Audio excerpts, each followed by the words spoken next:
অনেকেই তো অনেক রকম সোয়াবিনের সবজি খেয়েছো, তবে আজকের সোয়াবিনের সবজিটা একটু আলাদা হতে চলেছে, কারণ এটাতে থাকবে ডিম। আর ডিমগুলো আমি একটুখানি বয়েল করে নিয়েছি। বয়েল করে হালকা একটু লাল লাল করে আমি ভেজে নিয়েছি, কারণ ডিমগুলো ভাজলে একটু আলাদা টেস্ট হয়।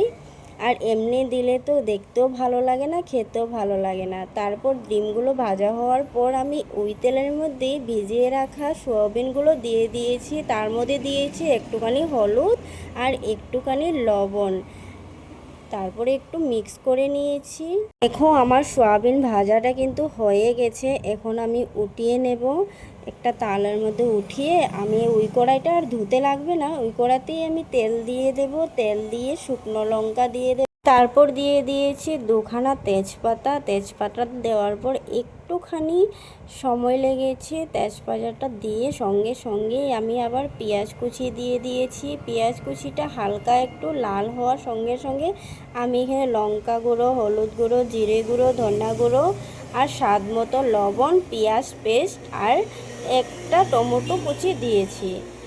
এখন মশলাটা কষিয়ে নেব আর একটু জল ঢালে দেব, না তো মশলাটা জ্বলে যাবে।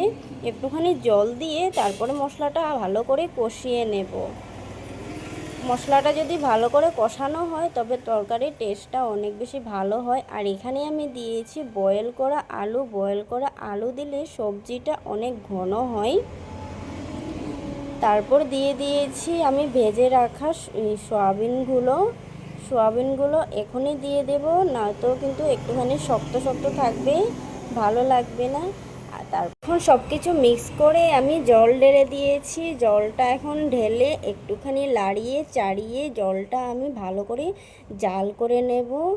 যত বেশি তরকারি ঝাল হবে তত বেশি তরকারির টেস্ট হবে।